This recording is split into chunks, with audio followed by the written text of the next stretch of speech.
Okay, I'm just going to do a quick video on frequency dependent selection because it relates to this week's problem set and some material that we've talked about for the last 2 weeks. And I think that, it can be a little confusing if you've never been exposed to this sort of thing before.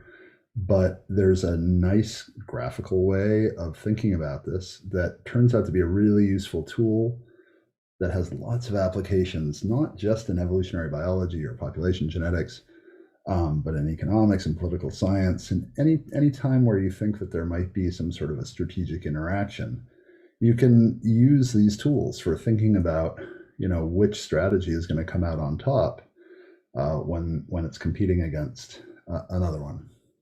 All right, so let's just go quickly through this graphical approach that will help you with the problem set.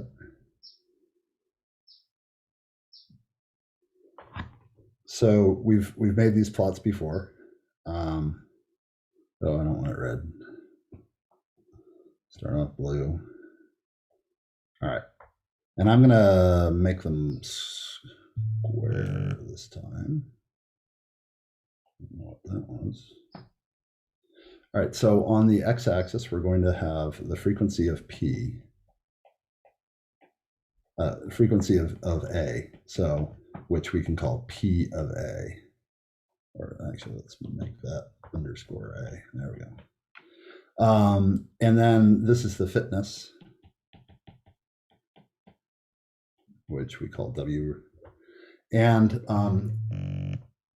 that's interesting. I don't know what that noise is.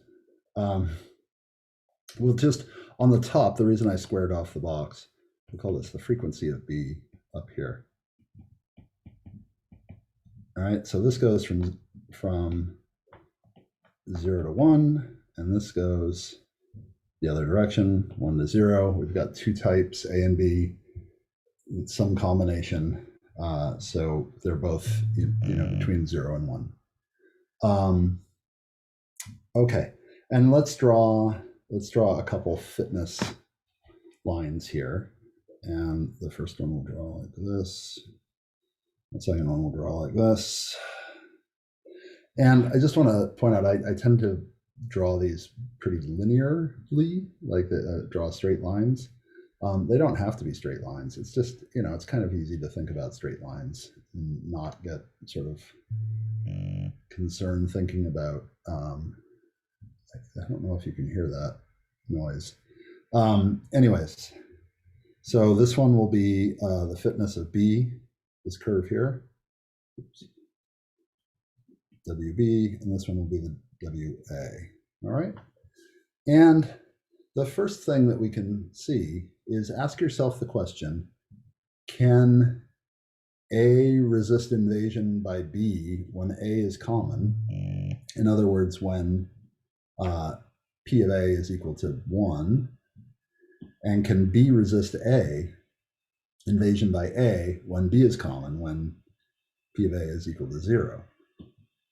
All right, so what we see is when the frequency of B is 1, right? So when we're right here, and therefore the frequency of A is 0, WB is greater than WA, right? So here, WB is greater than WA. And what that means is that if a mutant A shows up or migrates into the population, then it will have lower fitness than B will, and it will not succeed, it will not increase. And so any increase in this direction will die out, and you'll go back, right? You'll go back towards B dominating. All right. Let's look at the other side. At the other side, here, WA is greater than WB, right? Because it's got a positive slope. It crosses the WB curve, right? And so again, if WA is dominant, right? If everybody's a WA and a mutant WB shows up, or a mutant B shows up, it's going to have lower fitness than everybody else around it. And so it's not going to increase in frequency, and you're going to stay at P of A equals 1. All right? So this tells us that in this population, depending on whoever is sort of locally dominant, that's going to be the stable equilibrium. Okay, it could be either A or B depending on who is dominant. Now, there's a point here, like all the examples we've seen before, and they don't have to be this way. They don't have to cross, but all the ones that we've seen so far have crossed. And this is the spot where WA equals WB, right? That's what the fact that they cross means, okay? And so our question is, if we're at this equilibrium where the fitnesses of the two are equal to each other, is it stable? So let's do the little thought experiment. And this is what you always need to do, right? You always need to ask yourself the question, suppose I decrease the frequency of A.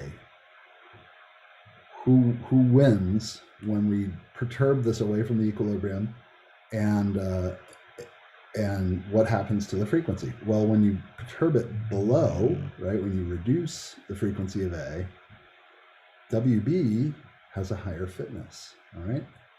So what that means, WB is greater than WA over here.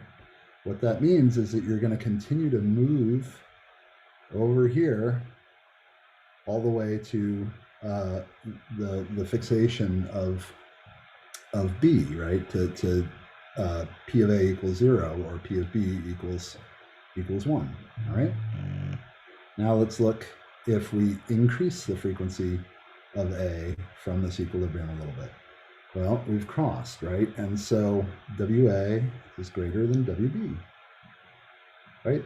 This line here is above this line here everywhere on the other side of that equilibrium, right? So what that means is if we perturb it in this direction, it's going to keep going until we hit a P of A equals 1 or P of B equals 0. All right? So what that means is that we should expect, if we go out and we measure these things in the wild, whatever that is, right, we're going to see either basically everyone being A or everyone being B. And chances are, that results from some sort of accident of, who settled there first or some other sort of initially random process that then led to the more common type being favored, okay? So now let's look at a different situation. Same setup.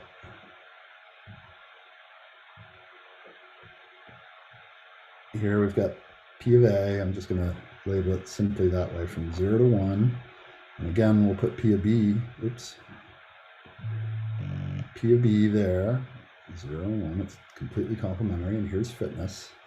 And now what we'll do is we'll basically draw the same two lines, but this time WA is the top one and WB is the bottom one. All right, so what happens at the extremes when we're at P of A? Oops, that is not what I meant to do. Where we have P of A. Oh my God, really? Why are you doing that? Where we have P of A equals 0, right? So P of B is dominant. What happens? Well, WA is greater than WB. WA greater than WB. And what that means is that if a mutant A shows up or it migrates in, it can increase in frequency in the presence of essentially all B. All right? What about the other side? You can probably guess. So here, P of A equals 1. You've got a monoculture of A there, and we see that WB is greater than WA. All right? So WB is greater than WA. So if A is dominant, everybody around you is an A, and a mutant B shows up, either through mutation or through migration, then that B can increase in frequency because it has a higher fitness in the presence of high frequencies of A. All right, so now, once again, we have an equilibrium in the interior, an interior equilibrium, what's also called a mixed strategy. All right, and we do the same thing we've done before, right? So we say, what happens if we're at this equilibrium, right? And the equilibrium means that WA equals WB, right there, right? What happens if from that equilibrium of equal fitness, we perturb it down so that the frequency of B increases and the frequency of A decreases? So what happens? We see that the WA curve is greater than the WB curve below to the left of that equilibrium, right? So WA is greater than WB. Okay, so what that means is that perturbations are going to go in this direction. Something random happens, there's a little shock, you introduce a bunch of B's somehow, or a bunch of A's sort of die off, and the frequency of A goes down. The population will correct itself by turning around, and A will increase until it hits this equilibrium again. All right, so what happens if we perturb it towards having more A's than the equilibrium? Well, here, the WB curve is greater than the WA curve. All right, so WB is greater than WA. And what that means is that the perturbed population is going to decrease its frequency of A. A has a disadvantage against itself when it's really common, and B can increase. All right, so what this tells us is that this is a stable equilibrium on the interior. Anytime you perturb the population, you're going to go back to it, and you're going to move away from the sides because both strategies have an advantage when they're rare. All right, so this is a really powerful set of tools, and I'll just summarize this here. Let's see. When A is rare,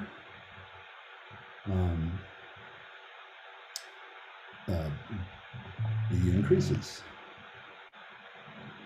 Okay, when B is rare, A increases. And the interior equilibrium is unstable. So what's going to end up happening is that you're going to have, let's see, when A is rare, B increases. Is that right?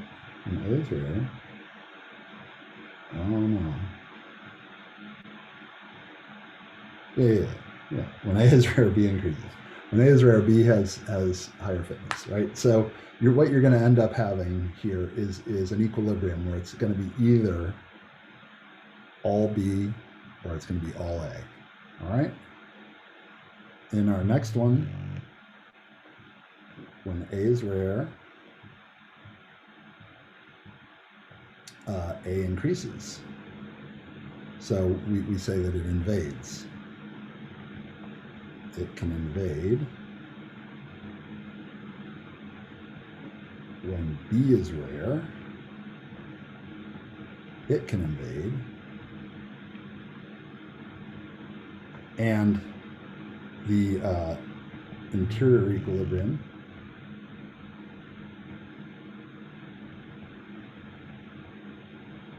is stable.